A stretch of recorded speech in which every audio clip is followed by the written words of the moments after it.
Oi pessoal, estamos aqui de novo, conforme combinado na semana passada, a gente vai continuar a falar sobre aquelas técnicas para a gestão da emoção do Augusto Cury, certo?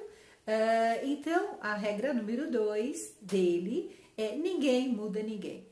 Né? Parece tão óbvio, mas ao mesmo tempo, na grande verdade, na maioria dos casos, a gente não pratica esta máxima que ninguém muda ninguém.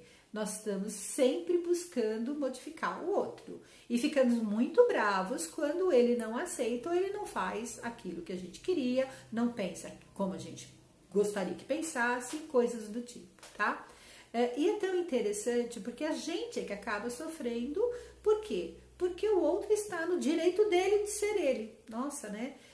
E é mais interessante ainda que nós ficamos muito bravos quando alguém tenta nos mudar, nos modificar ou impor, né, esta mudança. E por quê? Porque a gente se sente invadido, não está me respeitando, eu tenho meu direito.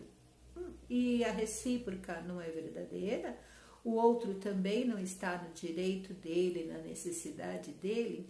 Quando a gente começa a compreender que a única pessoa que é possível mudar para nossa satisfação, para diminuir a nossa frustração, a nossa angústia, somos nós, a nós mesmos. E iniciamos neste processo. Quem faz terapia entende bem o que eu estou falando, porque a terapia é, em primeiro lugar, um processo de autoconhecimento e, em segundo lugar, de modificação, de mudanças, né? A gente vai procurando modificar, esquecer, rever algumas crenças que até então são norte para a nossa vida, comportamentos já repetidos, automáticos, a gente começa a se dar conta disso e tentar, eu chamo até de desmonte, né? Porque um comportamento automático ele acontece sem a gente perceber, sem pensar.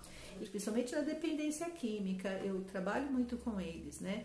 Então, primeiro você vai continuar a repetir, a partir do momento que você tem essa intenção de parar de fazer, você começa a prestar atenção que, putz, eu fiz, e aí depois você começa, né, no primeiro momento fica com raiva, depois você começa a entender, mas começa a tentar prestar um pouco de atenção, e aí tem um momento que antes de eu falar ou antes de eu agir, eu penso e busco fazer diferente, até isso ser tão desmontado que a gente passa a agir de uma outra forma, né? É possível, mas é processo e ele é mais lento, mas ele acontece, isso eu posso afirmar para vocês e é fantástico, né? Eu vejo principalmente o pessoal da dependência química, quando eles começam a entender o quanto eles são capazes de se modificar para melhor e começam a investir neste autoconhecimento, nesta automudança, a vida deles e a recuperação, ela se estende bem melhor.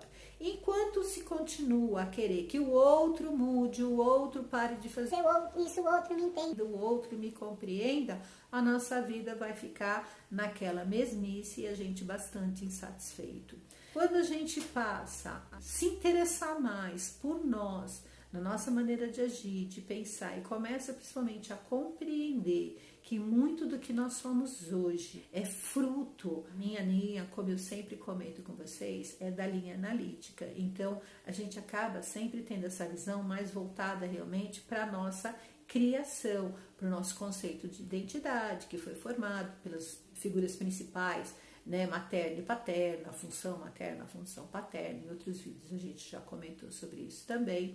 Mas que muitas vezes do que nós estamos hoje parece que é uma cópia, vamos dizer assim, ou então um prolongamento do comportamento do meu pai, do comportamento da minha mãe. E conforme, desculpa, mas o microfone que está mexendo tem que ajeitar. E conforme a gente vai buscando melhorar isso, né, entender que, não, pera, eu não sou assim, né, isso é coisa da minha mãe, quem pensa assim é meu pai. E a gente começa a entender que isso está internalizado e a gente quer começar a tirar, aí o processo de mudança está acontecendo em mim, comigo. Então, a dica é justamente essa. Se alguém tem que mudar, que seja você. Como diz Augusto Cury, ninguém muda ninguém, mas eu consigo modificar e melhorar a mim mesmo, ok? Por hoje é só, para a gente não ficar se estendendo e nem se repetindo, tá bom? Semana que vem tem mais, a gente continua até chegar lá nas 10 dicas dele. Tchau, até semana que vem e obrigado por estar comigo.